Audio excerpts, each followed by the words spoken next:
God, this is boring. How many more people are we waiting for? Oh, just like 10. Gotta get them shots for the gram. What an idiot. When are we gonna go already? Hey bro, you want to race? Guys, I reckon we stop here, here, and here. That gives us 15 minutes of solid riding before we have to stop. Yeah, what are we doing? Shut up!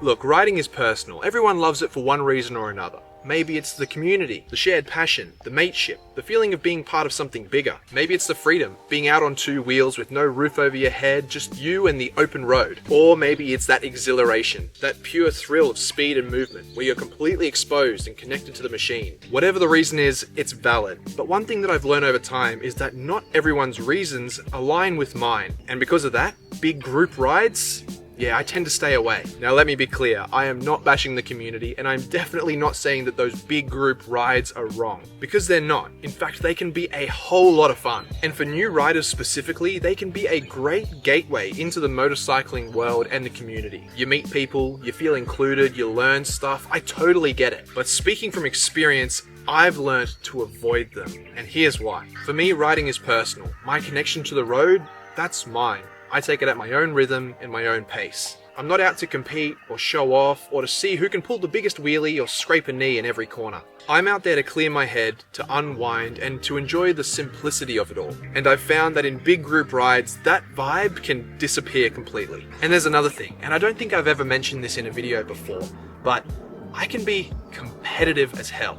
Like properly, and it's something that I've realized about myself over the years, and it's helped me in a lot of ways, especially with my career. But when it comes to motorcycles and riding, that also means that I can very easily be goaded or encouraged into riding aggressively, keeping up, or riding faster than I really should. And in a big group environment where that energy is flying around, I've found that for me, it can lead to dangerous riding. Not just for me, but for everyone else out on the road.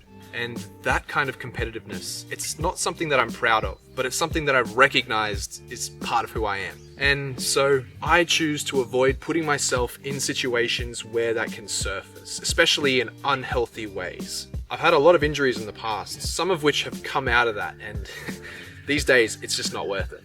But that's not the only reason. We can also talk about the chaos that comes with big group rides. You know what I mean, the waiting game.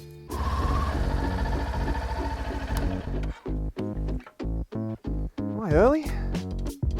No, I'm on time.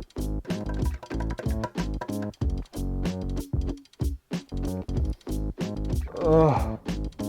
Come on. Well, look who decides to show up, huh? We said 8 o'clock, it's 8:45. Yeah, sorry, forgot. Are you serious? Yeah, well, you know how it goes. Are you at least ready to go? Yeah, pretty much. I was just gonna fill up and then I was gonna get something to eat. Oh. What?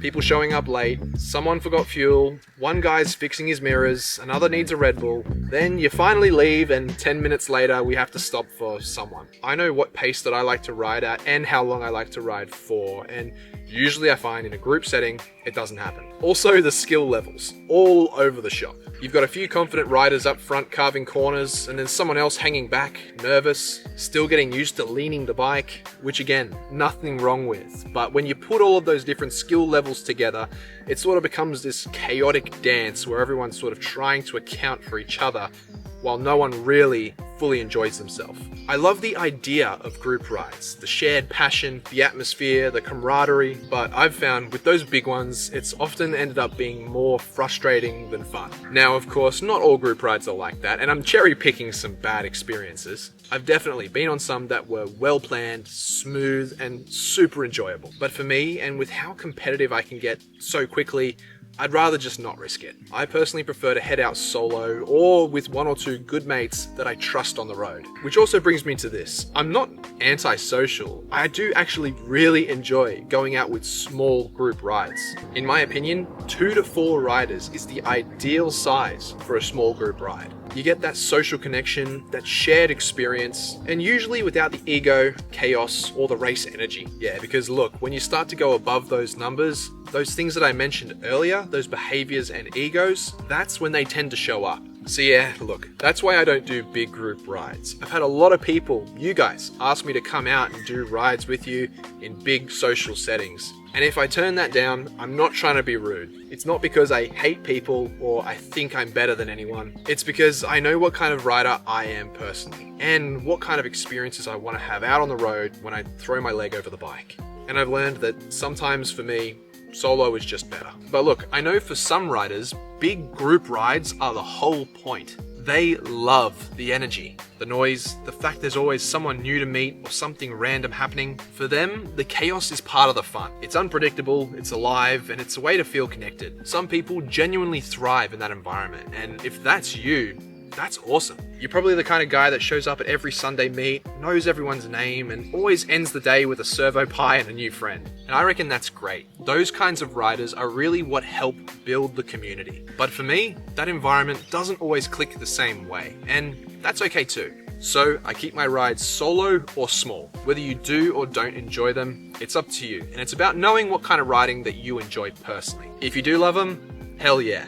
But if you do come home after one feeling a bit drained, then just know you're not alone. Let me know your take down in the comments below. Do you love them? Do you hate them? Have you got a funny story? I love hearing what you guys have to say. But if you've enjoyed this video, please make sure to leave a like and hit subscribe for all the future ones. Thanks for watching, ride safe, and I'll see you in the next one.